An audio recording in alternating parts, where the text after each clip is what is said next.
Hello students, आज हम आपके इकोनॉमिक्स का चैप्टर फर्स्ट करेंगे मैंगी कॉमर्स सेंटर से।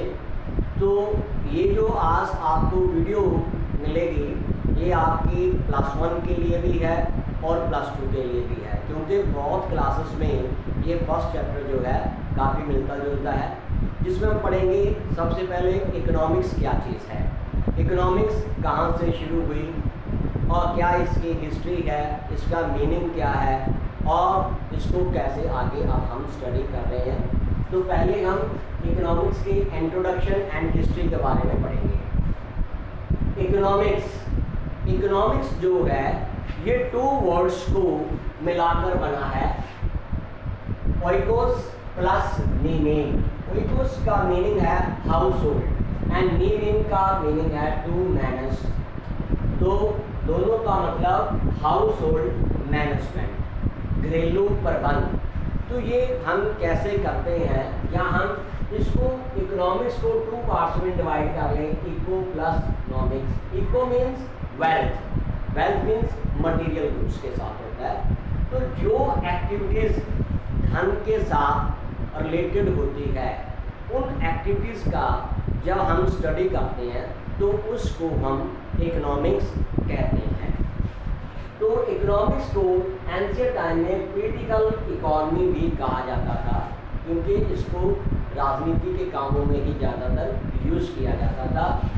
और सबसे पहले इसको चाणक्य, जो कि जिसका नाम कौटिल्य है उसके नाम से भी जाने जाते हैं, उसने सबसे पहले चंद्रगुप्त मौर्य को एक बुक लिख के दी, अर्थशास्त्र, जिसमें इसका पूरा पार्टिकुलर हमें मिलता है। लेकिन इसको जो डेवलप किया है वो एडम स्मिथ ने किया है, जिसको हम फादर ऑफ इकोनॉमिक्स कहते हैं। इसके विषय में प्लेटो, अरिस्टो, इन सभी लोगों ने इसके विषय में बताया। बहुत सारे इकोनॉमिस्ट हैं जिन्होंने इकोनॉमिक्स की अपनी अपनी अलग अलग डेफिनेशंस दी हुई हैं। इससे पहले इकोनॉमिक्स से पहले मैं आपको बताना चाहूँगा इकोनॉमिक एक्टिविटी।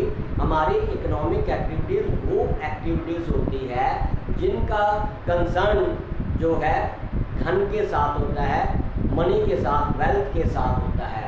उन ट्रांजैक्शंस का जो वो एक्टिविटीज़ होती हैं जिनकी हम स्टडी जो है वेल्थ के साथ करते हैं, वो इकोनॉमिक एक्टिविटी होती हैं जिसमें हम मनी अर्न करने के लिए काम करते हैं। जैसे doctor goes to his clinic daily, teacher goes to his school daily. तो ये क्यों जाते हैं, ये मनी अर्न करने के लिए जाते हैं। तो जो एक्टिविटीज़ मनी अर्न करने के लिए की जाती है वो हमारी इकोनॉमिक एक्टिविटीज़ होती है, जिनका हम इकोनॉमिक्स में स्टडी करते हैं। नॉन इकोनॉमिक एक्टिविटीज़ वो एक्टिविटीज़ होती है जो मनी के साथ, वेल्थ के साथ रिलेटेड नहीं होती, जैसे लव, ठीक है, और हम कह सकते हैं पुअर, रिच, इनका हम अध्ययन इसमें नहीं करते। लेकिन इकोनॉमिक एक्टिविटीज़ भी वो एक्टिविटीज़ का एनालिसिस किया जाता है जो गवर्नमेंट की नज़र में वैलिड हो। जैसे टीचर जो है वो स्कूल में टीच करता है, ये इकोनॉमिक एक्टिविटी वैलिड है क्योंकि वो मनी अर्न करने के लिए वर्क करता है। लेकिन एक जो थीव है वो मनी को प्राप्त करने के लिए घरों में चोरियां करता है, तो वो एक्टिविटीज़ को हम इसमें नहीं लेके चलेंगे। बैगर जो है वो बैगिंग करता है, तो बैगिंग भी एक क्राइम है, तो उसकी एक्टिविटीज़ को नहीं लिया जाता। तो ये इकोनॉमिक एक्टिविटीज़ जो वेल्थ के साथ रिलेटेड होती हैं, कंसर्न होती हैं, उनका इकोनॉमिक्स में हम अध्ययन करते हैं। तो सबसे पहले डेफिनेशन भी यही है, वेल्थ डेफिनेशन। वेल्थ धन के साथ संबंधित, जो धन के मतलब मटीरियलिज्म जो होती हैं। तो economics is an inquiry into the nature and causes of wealth of nations. Economics एक ऐसी इंक्वायरी है जो नेशंस की नेचर एंड वेल्थ की इंक्वायरी करती है, according to Adam Smith. Adam Smith ने जो है इसकी ये डेफिनेशन दिया, और Adam Smith is the father of economics. लेकिन इसने जो एडम स्मिथ ने डेफिनेशन दी है उसने ज़्यादातर जो जोर दिया है वो धन के ऊपर ही दिया है, मतलब भौतिक वस्तुओं के ऊपर ही दिया है। जो ह्यूमन बीइंग जो है वो धन के लिए नहीं बना, धन जो है, वेल्थ जो है वो ह्यूमन बीइंग के लिए बना है। जो वेल्थ है ह्यूमन बीइंग का नीड्स को सेटिस्फाई करने के लिए एक सोर्सेस होते हैं, तो ह्यूमन बीइंग जो है वो उसके पीछे नहीं जाएगा, लेकिन धन उसके पीछे पीछे आना चाहिए, वेल्थ उसके पीछे जानी चाहिए। लेकिन एडम स्मिथ ने इसका जो है वेल्थ के ऊपर ज़्यादा जोर दिया है, इसलिए उसकी क्रिटिसिज्म की गई है। जो क्रिटिसिज्म बहुत सारे लोगों ने की, जैसे मार्शल ने की, तो मार्शल ने मटीरियल वेलफेयर डेफिनेशंस के बारे में बताया कि वेल्थ के साथ वही मटेरियल गुड्स का अध्ययन करना चाहिए जो कि हमारे सोशल वेलफेयर के लिए किए जाते हैं। जैसे लेकिन वो इसमें अगर हम स्टडी करें, economics is the study of Mankind in the ordinary business of life. Ordinary business of life में हम इकोनॉमिक्स की स्टडी मैनकाइंड के साथ करते हैं। जैसे it examines that part of individual and social action which is most closely connected with the attainment and use of material requirements of well-being। जो उनके साथ जो एक्टिविटीज़ जो वेल्थ के साथ है, जो मटेरियल है, जिनके साथ हमारा सोशल जो ह्यूमन बीइंग का वेलफेयर हो सके, वो एक्टिविटीज़ को लेकर चला है।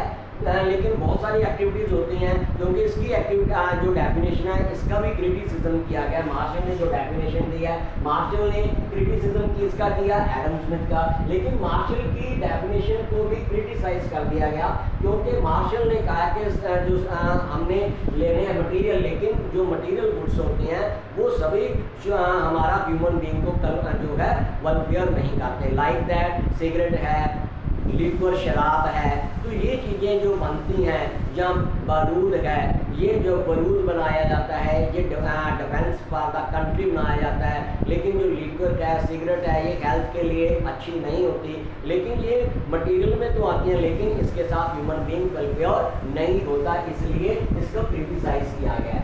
स्केर्सिटी डेफिनेशन, जो स्केर्सिटी क्या होती है, scarce means needs are unlimited but sources are limited. तो अनलिमिटेड नीड्स को पूरा करने के लिए जो सोर्सेज लिमिटेड हैं और वेल्थ के साथ लिमिटेड हैं, उन एक्टिविटीज़ को इसमें लिया जाता है। तो वो डेफिनेशन दी है रॉबिन्स ने, like that economics is a science, economic ऐसी साइंस है which studies human behavior as a relationship between ends means non unlimited needs and scarce जो लिमिटेड सोर्सेज हैं, means which have alternative uses, जिनका हम alternative use में use कर सकते हैं। तो नीड्स हमारी ज़्यादा हैं लेकिन सोर्सेज कम होते हैं, तो उनको लिया गया है। तो इसकी भी लेकिन क्रिटिसाइज कर दिया।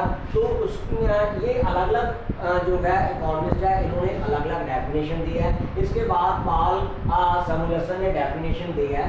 तो पॉल सैमुएल्सन ने इन सभी डेफिनेशंस में अच्छे पॉइंट्स लेके एक अपनी डेफिनेशन तैयार कर दी, जो इन सबसे थोड़ी बेहतर मानी जाती है, लेकिन उसमें भी दोष पाया जाता है, क्योंकि वो जो डेफिनेशन है, जो उसके अनुसार ग्रोथ ओरिएंटेड डेफिनेशन बाय सैमुएल्सन है, इसकी डेफिनेशन को बेस्ट माना गया। लेकिन इसमें दोष क्या है, ड्रॉबैक है कि इसने स्कोप को काफ़ी ज़्यादा वास्ट कर दिया है। तो जब भी हम स्टडी करेंगे, इसको मैं पहले बता देता हूँ कि ग्रोथ ओरिएंटेड डेफिनेशन क्या होती है।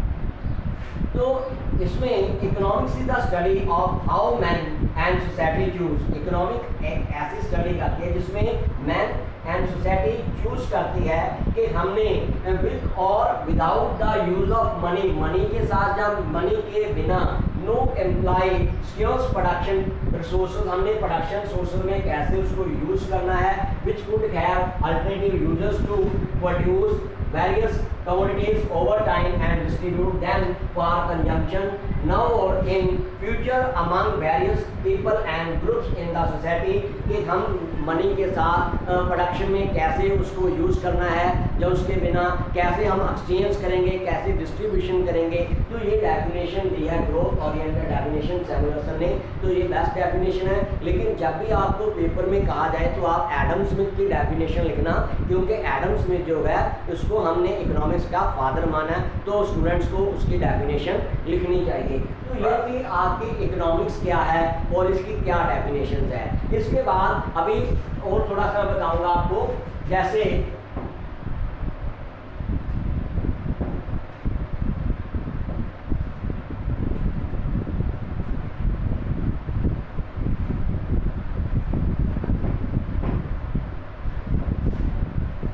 अभी आपको मैंने इकोनॉमिक्स का मीनिंग बताया। तो उसके बाद इन 1929 तो 1929 में आफ्टर ग्रेट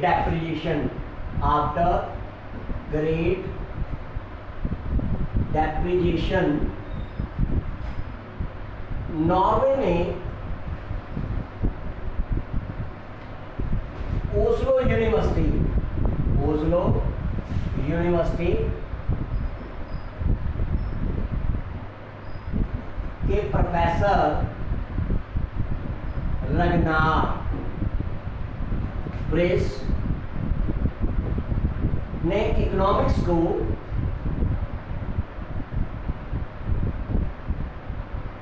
टू पार्ट्स में डिवाइड कर दिया।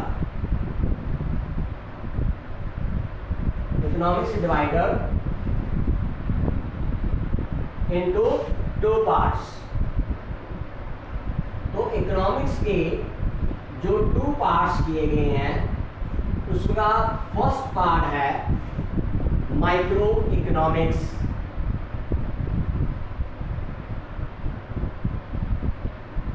और जो सेकंड पार्ट है वो है मैक्रो इकोनॉमिक्स।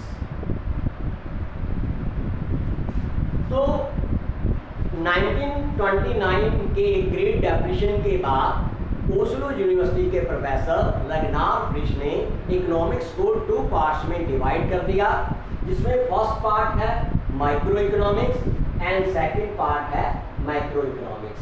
जो माइक्रो इकोनॉमिक्स है ये स्टूडेंट्स +1 में स्टडी करते हैं, जो मैक्रो इकोनॉमिक्स है ये +2 में स्टडी करवाई जाती है। तो पहले मैं आपको माइक्रो इकोनॉमिक्स का मीनिंग बताऊंगा, उसके बाद हम मैक्रो इकोनॉमिक्स का मीनिंग स्टडी करेंगे। तो माइक्रो इकोनॉमिक्स एक ग्रीक वर्ड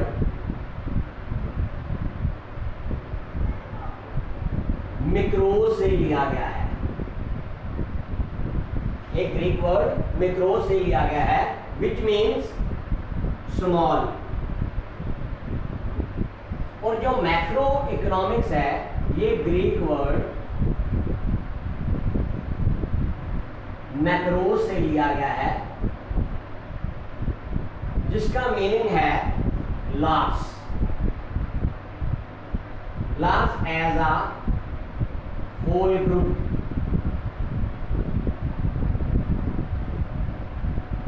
दोनों में एक ही वर्ड का एक ही लेटर का डिफरेंस है, आई और ए। इसमें यहां पर भी आई और ए, मिक्रोस और मैक्रोस। मिक्रोस स्मॉल, इसके नाम से ही पता चलता है कि क्या चीज है, ये सूक्ष्म है, छोटी है, नैरो है। तो माइक्रो इकोनॉमिक्स में हम किसकी स्टडी करते हैं? एक माइक्रो इकोनॉमिक्स में हम इंडिविजुअल लेवल पर स्टडी करते हैं, इंडिविजुअल लेवल की जो इकोनॉमिक्स एक्टिविटीज है उनका हम स्टडी करते हैं।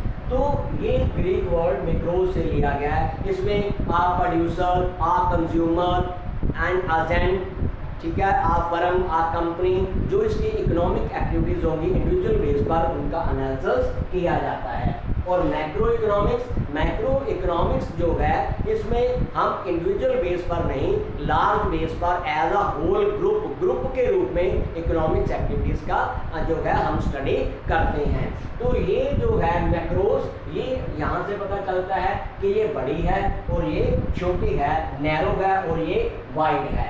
तो माइक्रो इकोनॉमिक्स में हम जो स्टडी करेंगे ये हम करेंगे theory of demand, theory of supply,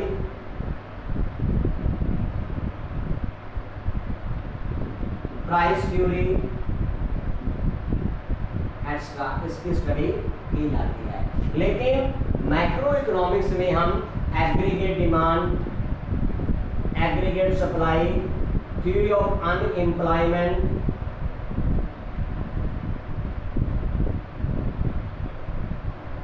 national income,